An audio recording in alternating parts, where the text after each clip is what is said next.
이 영상 하나로 당신의 노후가 180도 달라질 수 있습니다.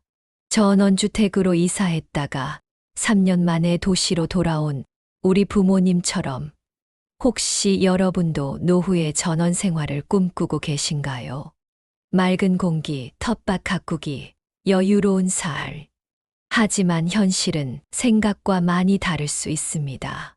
오늘은 특별히 40년 교직 생활을 마치고 전원 생활을 시작했다가 1년 만에 도시로 돌아오신 김영자 선생님 부부의 이야기를 전해드리려고 합니다. 은퇴 후의 삶 그리고 노후 주거에 대해 현실적인 조언을 들려드릴 황금빛 노후 채널입니다. 여러분, 혹시 이런 생각해 보신 적 있으신가요? 은퇴하면 시골에 가서 텃밭이나 가꾸며 살아야지. 도시는 너무 복잡하니까 조용한 시골에서 여유롭게 살고 싶다. 하지만 이런 생각이 과연 현실적일까요? 지난달 저희가 만난 김영자 선생님은 68세의 전직 중학교 교사이십니다. 40년간의 교직 생활을 마치고 남편 박종섭 씨와 함께 전라남도 구례로 내려가셨죠. 남편과 함께 텃밭도 가꾸고 손수 가구도 만들면서 행복한 전원 생활을 꿈꾸셨답니다. 하지만 현실은 달랐습니다. 갑자기 아프신 남편을 모시고 병원을 가려고 하니 가까운 곳에 제대로 된 병원이 없었고 택시비는 왕복 7만 원이 넘었습니다. 자녀들은 명절에도 오기 힘들다고 했고 겨울이면 난방비 부담에 정말 힘드셨다고 해요. 결국 1년 만에 광주로 이사를 오셨는데요.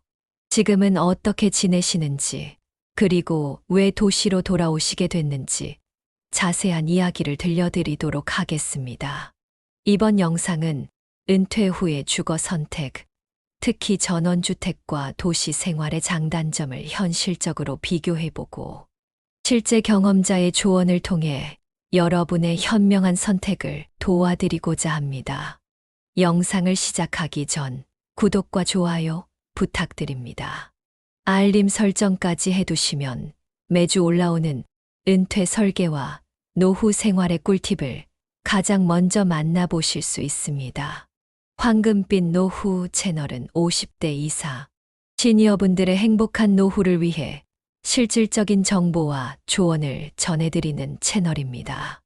매주 월요일마다 은퇴 설계, 노후 재테크, 건강관리 등 다양한 주제로 여러분을 찾아뵙고 있습니다.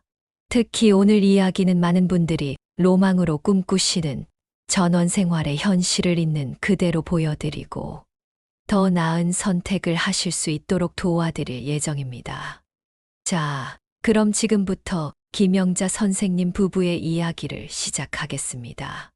2023년 3월 봄 기운이 완연한 날이었습니다. 김영자 선생님 부부가 전라남도 구례로 이사를 오신 날이죠. 40년간의 교직 생활을 마무리하고 드디어 꿈에 그리던 전원 생활을 시작하게 된 겁니다. 처음 이사 왔을 때는 정말 좋았어요. 아침에 일어나면 새소리가 들리고 마당에 나가면 맑은 공기를 마실 수 있었죠. 남편이랑 둘이서 텃밭도 일구고 도시에서는 상상도 못했던 여유로운 삶이었어요. 실제로 통계청 자료에 따르면 은퇴자의 45%가 전원 생활을 꿈꾼다고 합니다. 하지만 그중 실제로 전원 생활에 성공하는 비율은 30%도 채 되지 않는다고 해요. 그래서 오늘은 김영자 선생님 부부의 이야기를 통해 전원 생활의 현실을 자세히 들여다보려고 합니다. 남편이 목공일을 좋아해서 창고도 직접 만들었어요. 마당에 있는 평상도 손수 만든 거예요. 도시에서는 할 수 없었던 일들을 하나둘씩 해나가는 게 너무 즐거웠죠. 박종섭 씨는 은퇴 전부터 목공예를 취미로 해오셨다고 합니다. 도시에서는 아파트 베란다에서 간단한 소품만 만들 수 있었는데 전원주택으로 이사 오고 나서는 마음껏 취미 생활을 즐기실 수 있었죠. 텃밭에서는 상추랑 고추, 방울토마토도 키웠어요. 특히 방울토마토는 정말 잘 됐어요. 서울에 사는 아들, 부산에 사는 딸한테 택배로도 보내주고 자식들이 너무 좋아하더라고요. 봄부터 여름까지는 정말 행복한 시간이었답니다. 아침 일찍 일어나 텃밭에 물을 주고 저녁에는 마당 평상에 앉아 별을 보며 이야기를 나누는 것이 일상이 되었죠. 주말이면 동네 주민들과 함께 산책도 하고 때로는 마을 행사에도 참여하면서 소소한 즐거움을 누리셨다고 해요. 처음에는 도시 생활이 그립지 않았어요. 40년 동안 아침 7시 30분까지 학교에 가야 했는데, 이제는 내 마음대로 아침에 늦게 일어날 수도 있고, 그런 자유로움이 너무 좋았죠. 특히 텃밭 가꾸기는 부부의 새로운 취미가 되었습니다. 유튜브로 텃밭 농사 영상을 찾아보면서 공부도 하고, 이웃들에게 조언도 구하면서 조금씩 실력이 늘어갔죠. 옆집 할머니가 오이 농사 비결을 알려주시고, 우리는 방울토마토 키우는 법을 알려드리고, 그렇게 서로 도우면서 지냈어요. 도시에서는 경험하지 못했던 이웃들과의 정이 쌓여갔죠. 남편 박종섭 씨는 마을 주민들을 위해 목공 수업도 열었답니다. 처음에는 간단한 책꽂이 만들기부터 시작해서 나중에는 의자도 만들어 보고 그렇게 마을의 일원으로 자리 잡아가는 것 같았습니다. 사실 도시에서는 퇴직하면 할 일이 없을 거라고 생각했어요. 하지만 전원 생활을 시작하고 보니 오히려 할 일이 더 많아진 것 같았죠. 텃밭도 가꾸고 목공도 하고 매일매일이 새로웠어요. 봄에는 고사리도 땄습니다. 뒷산에 올라가서 직접 딴 고사리로 나물을 무쳐 먹는 재미가 쏠쏠했다고 해요. 도시에서는 마트에서 사 먹기만 했던 나물을 직접 따서 먹으니 그 맛이 더욱 특별했다고 합니다. 여름에는 마당에서 수박도 길렀어요. 처음에는 실패도 많이 했지만 끝내 달달한 수박을 수확했을 때는 정말 뿌듯했죠. 손주들이 놀러와서 할아버지, 할머니가 직접 기른 수박이라며 좋아하던 모습이 아직도 눈에 선해요. 이렇게 행복한 시간을 보내던 중에 예상치 못한 일이 일어나기 시작했습니다. 가을로 접어들면서 전원 생활의 현실과 마주하게 된 것이죠. 하지만 그 이야기는 잠시 후에 계속 들려드리도록 하겠습니다. 행복했던 여름이 지나고 가을로 접어들면서 김명자 선생님 부부의 전원 생활의 첫 번째 시련이 찾아왔습니다. 남편 박종섭 씨가 갑자기 허리 통증을 호소하기 시작한 것이죠. 아침에 일어났는데 남편이 허리가 아프다고 하는 거예요. 처음에는 가벼운 통증인 줄 알았는데 점점 심해지더라고요. 그때 처음으로 도시를 떠난 것을 후회하기 시작했습니다. 가까운 동네 의원에서는 큰 병원에 가보는 게 좋겠다고 했습니다. 하지만 큰 병원은 차로 1시간 30분이나 가야 했죠. 택시비가 편도로만 3만 5천 원이 나왔어요. 버스는 3번을 갈아타야 하는데 그것도 배차 간격이 길어서 한 번 놓치면 몇 시간을 기다려야 했죠. 아픈 사람을 데리고 그렇게 다닐 수는 없었어요. 결국 일주일에 2번씩 물리치료를 받아야 하는 상황에서 교통비 부담이 만만치 않았습니다. 거기다 병원에서 돌아오면 남편은 너무 지쳐서 텃밭은커녕 집안일도 못하게 되었죠. 목공을 취미로 하시던 남편이 더 이상 작업을 못하게 되니까 우울해하시더라고요. 도시였으면 재활병원이라도 다닐 텐데 여기서는 그런 것도 쉽지 않았어요. 한국농촌경제연구원의 조사에 따르면 농촌 지역 주민들의 가장 큰 불편 사항 중 하나가 바로 의료시설 부족이라고 합니다. 실제로 응급실까지의 평균 이동 시간이 도시는 15분인데 반해 농촌은 47분이나 걸린다고 해요. 어느 날 밤에는 남편이 갑자기 통증이 심해져서 응급실을 가야 했는데 119를 불렀더니 오는 데만 40분이 걸렸어요. 그때 정말 불안했죠. 만약 더 위급한 상황이 생기면 어쩌나 하는 생각에 거기다 자녀들과의 거리도 문제였습니다. 서울에 사는 아들, 부산에 사는 딸, 모두 너무 멀어서 쉽게 올 수가 없었죠. 추석 때 애들이 오기로 했는데 교통체증 때문에 힘들다고 하더라고요. 서울에서 6시간, 부산에서 5시간. 왕복 시간을 생각하면 하루 이상을 길에서 보내야 하니까요. 날씨도 문제였습니다. 여름에는 에어컨 없이 지내기가 힘들었고, 겨울이 다가오자 난방비 걱정이 밀려왔죠. 전기장판을 틀어도 바닥이 차가웠어요.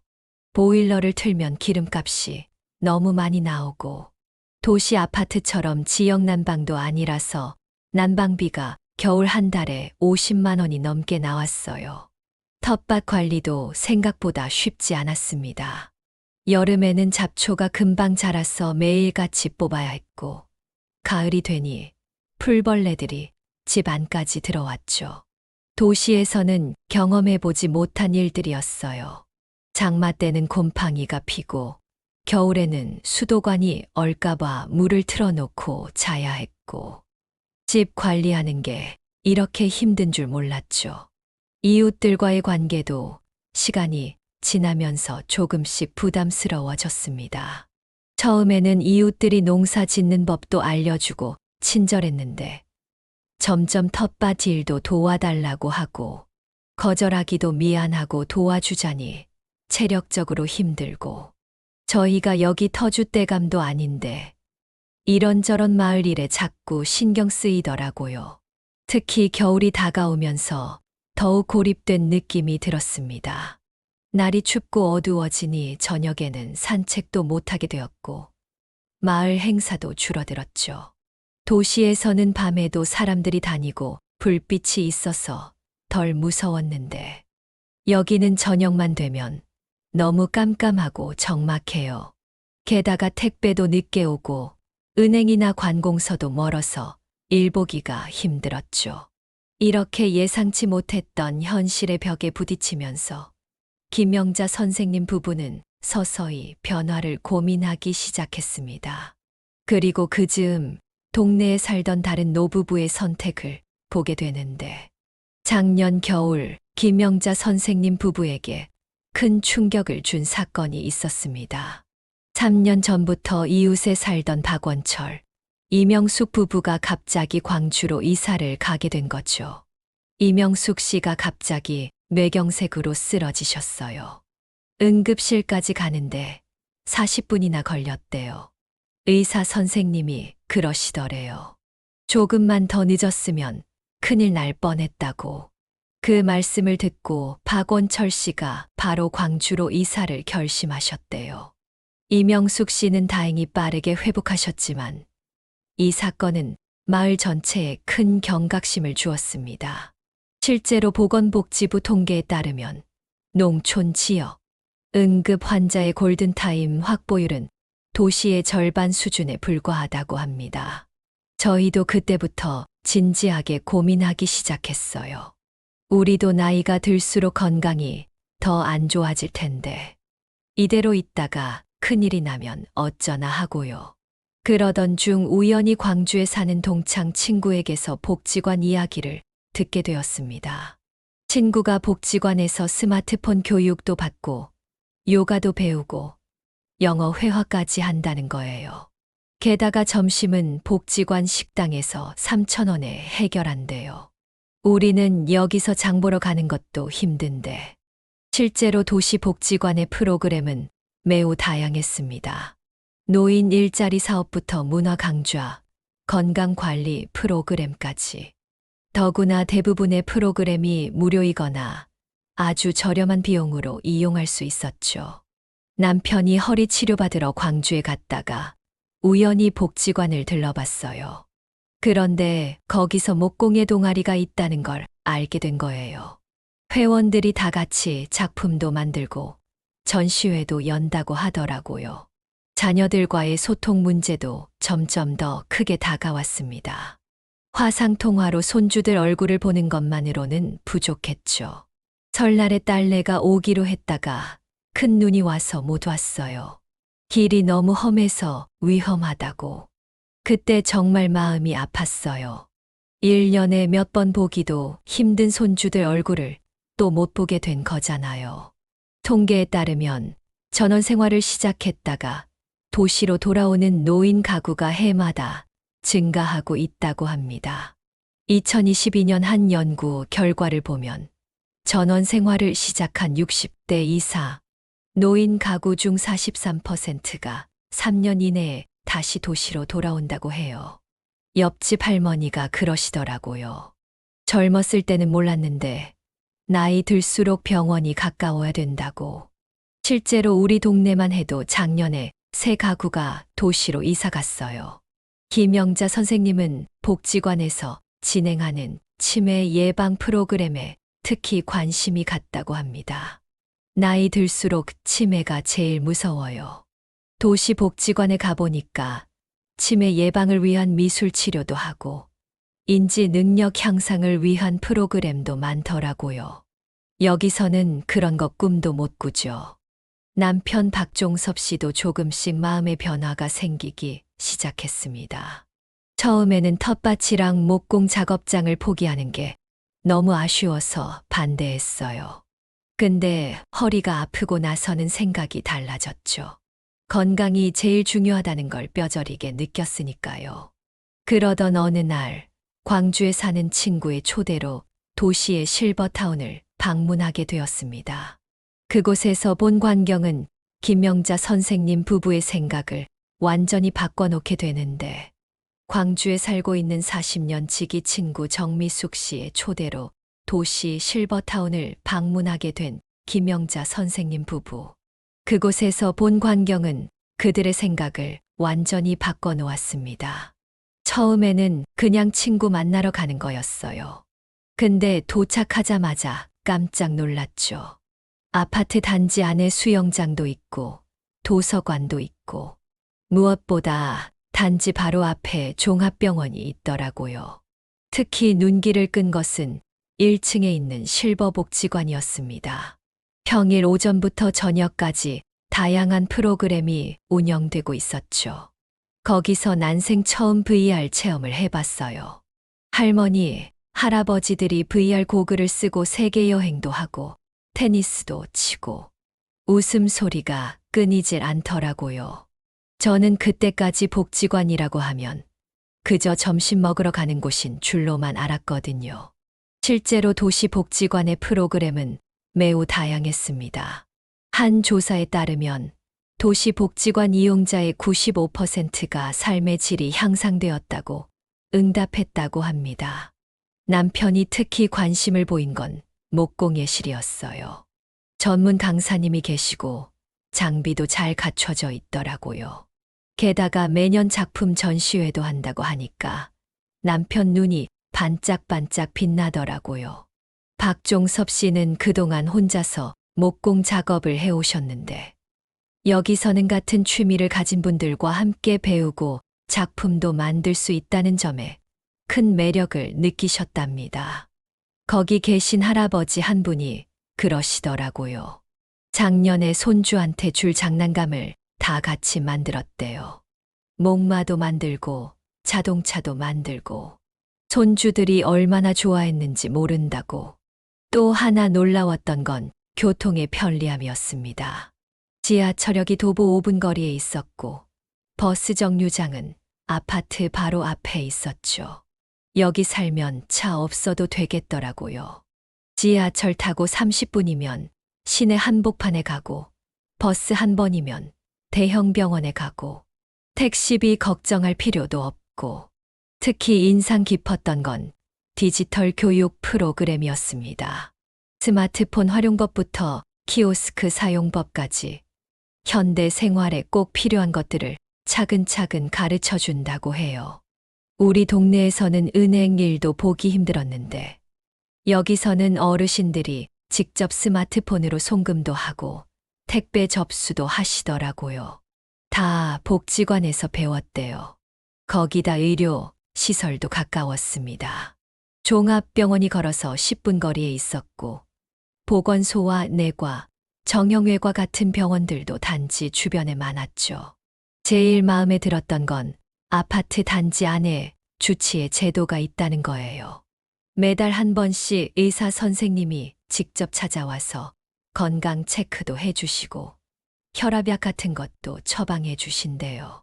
실버타운의 입주민들은 대부분 만족스러워 보였습니다. 특히 프로그램이 다양해서 심심할 틈이 없다고 하더군요.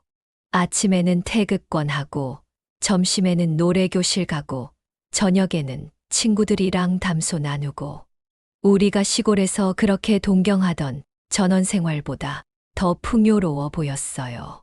남편 박종섭 씨도 이날 방문을 계기로 도시 생활에 대한 생각이 크게 바뀌었다고 합니다.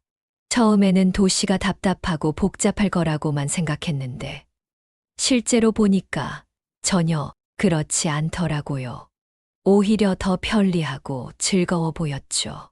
특히 같이 취미 생활을 할 수 있는 친구들이 많다는 게 큰 장점으로 다가왔어요. 이렇게 도시 생활의 장점을 직접 눈으로 확인한 김영자 선생님 부부는 드디어 큰 결심을 하게 됩니다. 하지만 그 과정이 순탄치만은 않았는데요. 실버타운 방문 이후 김영자 선생님 부부는 도시로의 이주를 진지하게 고민하기 시작했습니다. 하지만 쉽게 결정을 내리지는 못했죠.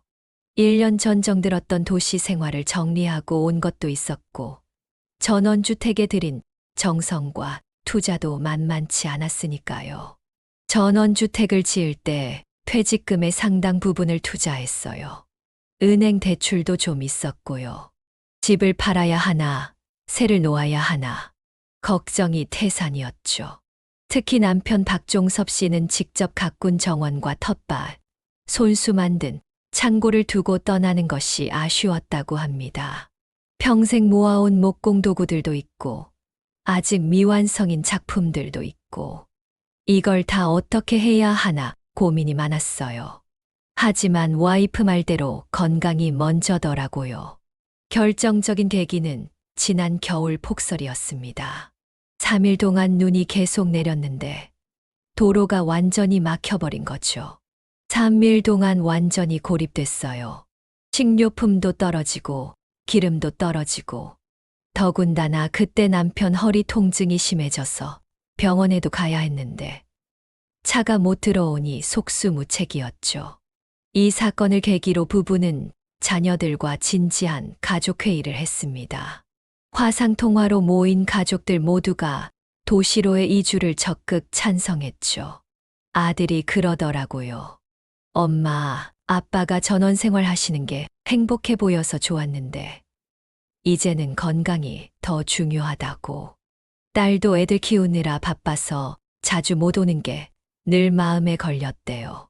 실제로 통계를 보면 은퇴 후 전원 생활을 선택한 부부 중 80%가 자녀와의 거리를 가장 큰 고민거리로 꼽았다고 합니다. 처음에는 한 달에 한 번은 올 줄 알았어요. 그런데 현실은 명절에도 오기 힘들더라고요. 손주들 학원 때문에, 직장 때문에. 이해는 가지만 서운한 게 사실이었죠. 부동산 전문가와 상담도 해봤습니다. 다행히 전원주택을 월세로 놓으면 적지 않은 수입을 기대할 수 있다는 답변을 받았죠. 요즘은 주말 농장으로 전원주택을 찾는 젊은 가족들이 많대요. 우리 집은 텃밭도 잘 되어 있고 창고도 있으니까 임대가 어렵지 않을 거라고 하더라고요. 하지만 가장 큰 고민은 경제적인 문제였습니다.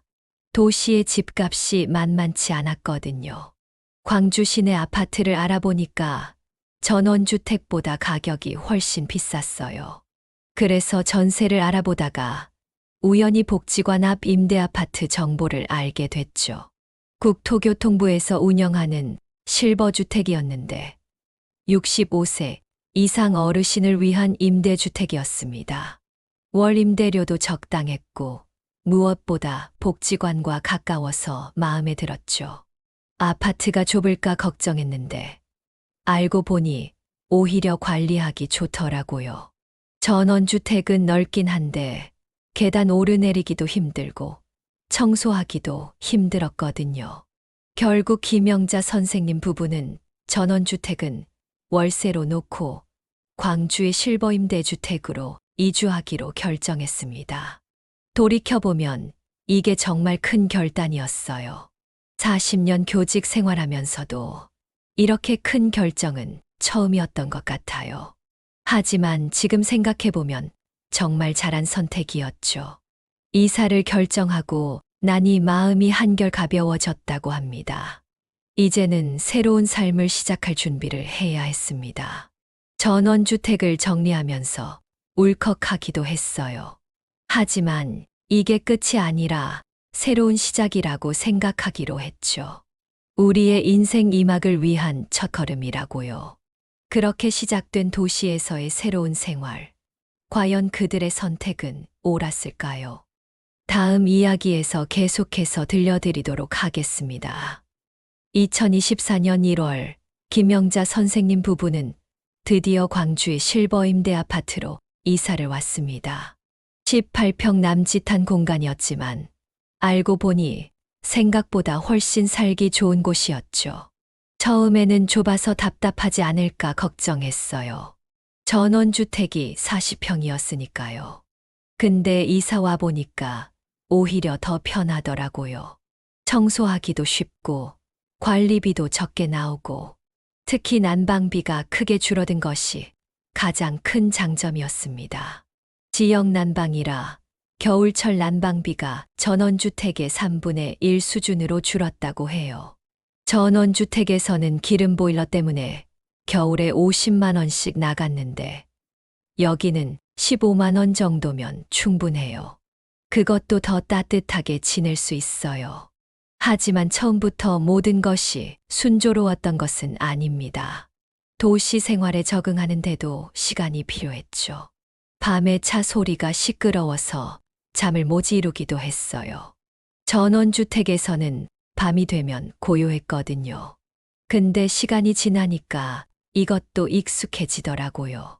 지금은 오히려 이 소리가 듣기 좋을 때도 있어요. 가장 큰 변화는 복지관 생활이었습니다. 아파트 바로 앞에 있는 복지관은 김영자 선생님 부부의 제2의 집이 되었죠. 아침 9시가 되면 복지관으로 출근하다시피 해요. 스마트폰 교실도 듣고 요가도 배우고 점심은 복지관 식당에서 3,000원에 먹을 수 있어요. 영양사가 있어서 건강식으로 잘 해주시거든요. 남편 박종섭 씨도 복지관에서 새로운 즐거움을 찾았습니다. 목공 예실이 있다는 게 정말 좋아요. 장비도 잘 갖춰져 있고 무엇보다 같이 작업할 수 있는 동료들이 있다는 게 큰 즐거움이에요. 전원주택에서는 혼자 작업하느라 외롭기도 했거든요. 새로운 이웃들과의 만남도 삶의 큰 활력소가 되었습니다. 복지관에서 만난 이웃들이 다들 비슷한 경험이 있으세요. 전원 생활하다가 오신 분들도 계시고 자녀분들 따라 지방에서 올라오신 분들도 계시고 서로의 경험을 나누다 보면 시간 가는 줄 모르겠어요.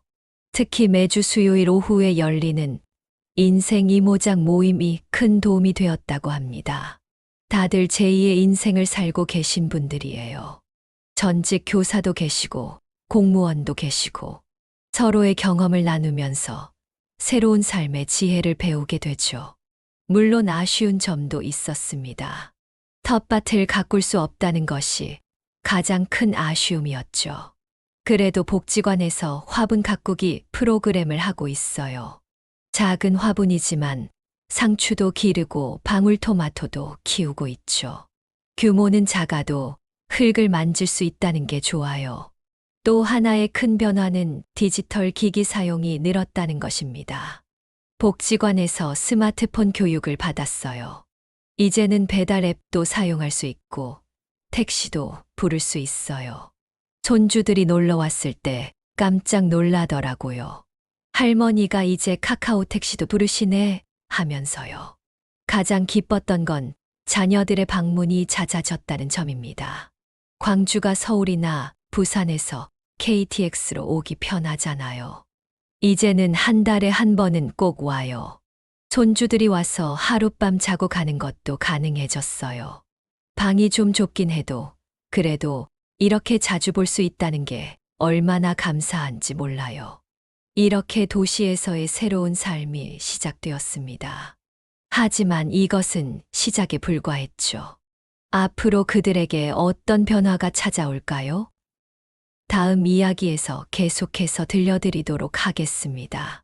도시에서의 생활이 6개월이 지난 지금, 김영자 선생님 부부의 일상은 완전히 달라졌습니다. 가장 큰 변화는 의료 서비스를 편하게 이용할 수 있게 된 것이었죠. 아파트 바로 앞에 내과가 있어요. 남편이 허리 물리 치료를 받으러 다니는 재활의학과도 걸어서 10분 거리고요. 아프면 바로 치료받을 수 있다는 게 얼마나 큰 안심인지 몰라요. 실제로 의료 접근성이 좋아지면서 건강 관리가 한결 수월해졌다고 합니다. 전원주택에 살 때는 혈압약 타러 가는 것도 큰일이었어요. 이제는 걸어서 5분 거리에 있는 동네 의원에서 정기적으로 검진도 받고 약도 처방받을 수 있어요. 덕분에 남편 허리 통증도 많이 좋아졌어요. 복지관에서는 매주 건강 체크도 해준다고 합니다. 간호사 선생님이 오셔서 혈압도 재주시고 당뇨 수치도 체크해 주세요. 이상이 있으면 바로 병원에 가보라고 조언도 해주시고 이런 게 다 무료라는 게 믿기지 않을 정도예요. 스마트폰 활용 능력도 크게 늘었습니다. 복지관에서 디지털 교육을 받았어요. 이제는 병원 예약도 앱으로 하고 식료품도 배달시키고 얼마 전에는 손주한테 카카오톡으로 용돈도 보냈어요. 손주가 깜짝 놀라더라고요. 남편 박종섭 씨는 복지관에서 새로운 역할을 맡게 되었습니다. 목공예 동아리에서 강사를 해달라고 하더라고요. 처음에는 부담스러웠는데 하다 보니까 이게 또 새로운 보람이 되더라고요.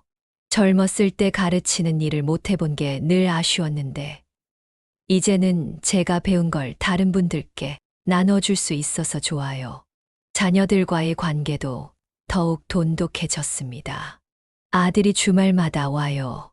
전에는 1년에 한두 번 보기도 힘들었는데 이제는 와서 같이 영화도 보고 맛집도 가고 손주들이 할머니 집에 오는 걸 좋아해요. 복지관에서 배운 보드게임도 같이 하고요. 특히 딸과는 매일 아침 영상통화를 한다고 합니다. 복지관에서 스마트폰으로 영상통화하는 법을 배웠어요. 이제는 매일 아침 딸이랑 얼굴 보면서 이야기해요. 전에는 어려워서 못했던 건데 손주들 학교 가는 모습도 보고 일상을 나눌 수 있다는 게 얼마나 감사한지 몰라요.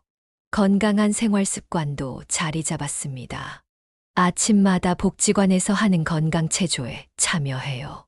그리고 저녁에는 남편이랑 아파트 단지 한 바퀴 산책하는 게 일과가 됐어요. 전원주택에서는 해지면 나가기가 무서웠는데 여기는 밝고 안전해서 좋아요. 경제적인 면에서도 변화가 있었습니다. 전원주택을 월세로 놓아서 매달 일정한 수입이 있어요. 거기에 복지관에서 하는 공동작업장에서 일도 조금씩 하고 있어요. 용돈벌이 정도지만 이렇게라도 일할 수 있다는 게 즐거워요. 무엇보다 마음의 여유가 생겼다고 합니다.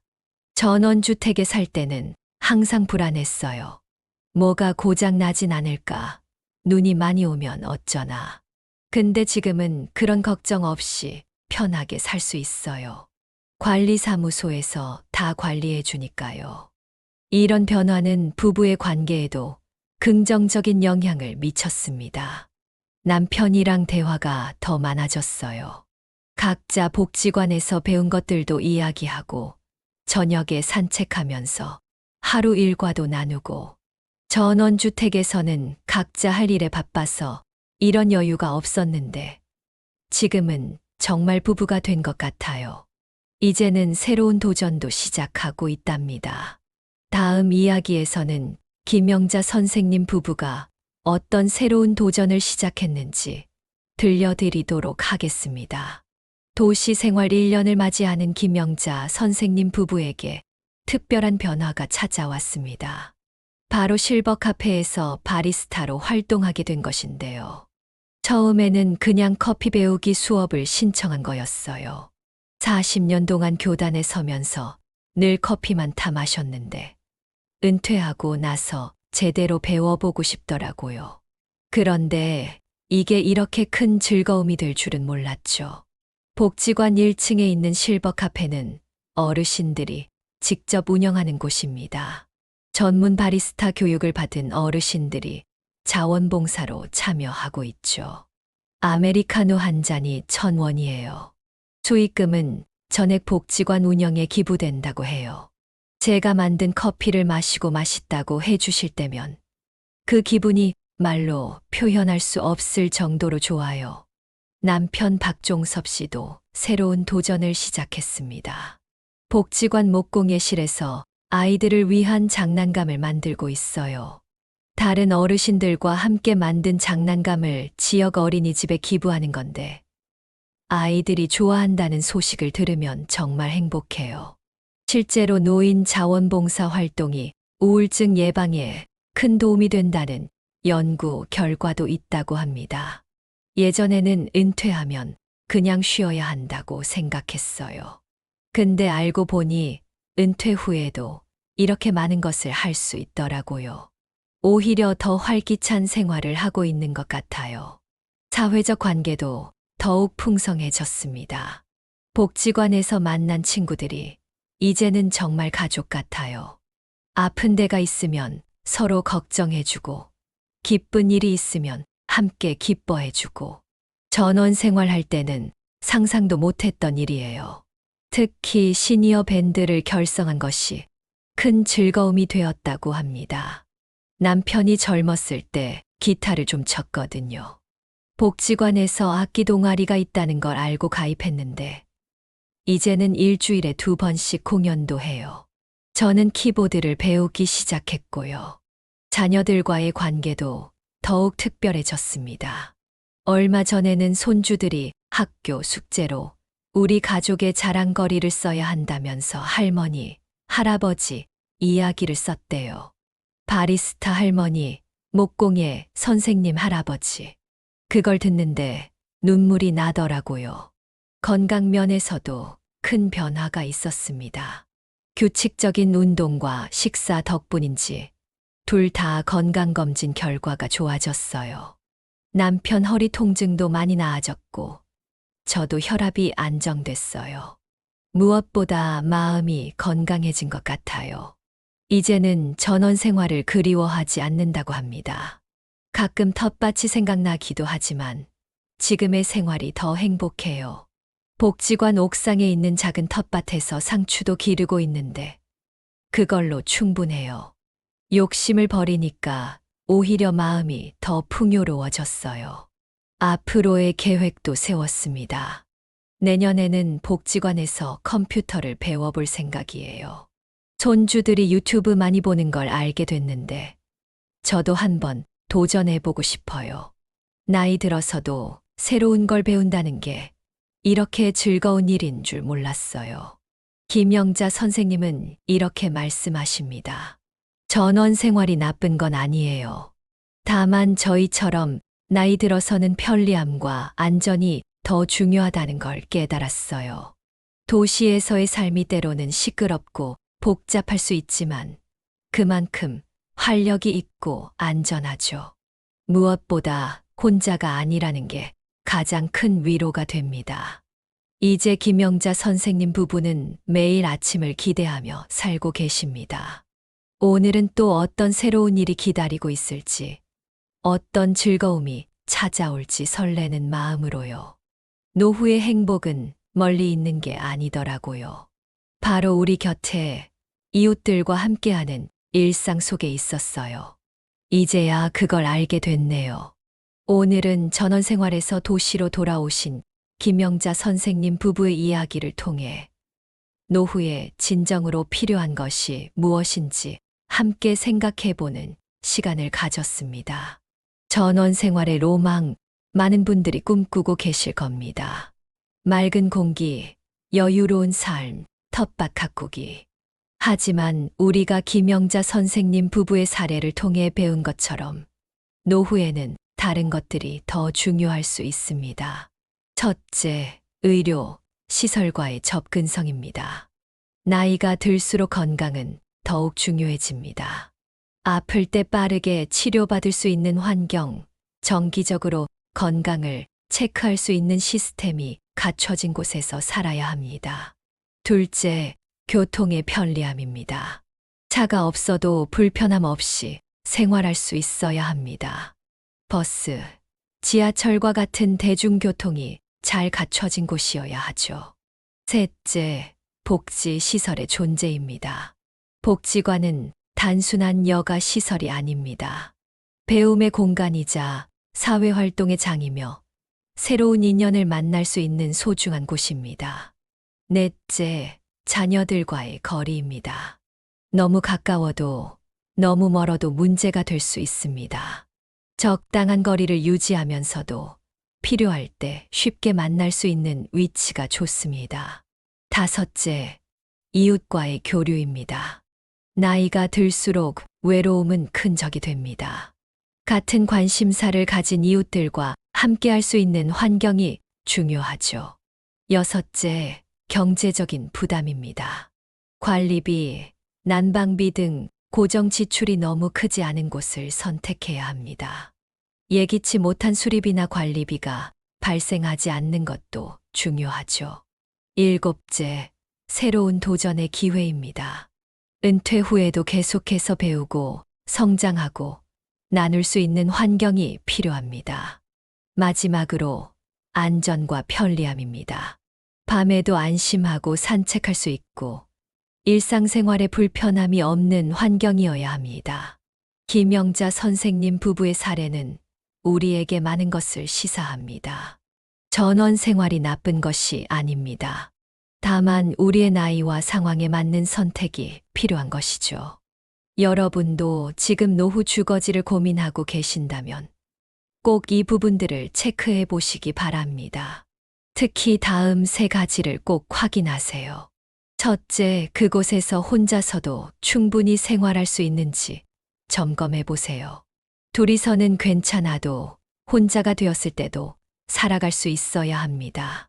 둘째, 응급 상황이 발생했을 때 신속하게 대처할 수 있는 환경인지 살펴보세요.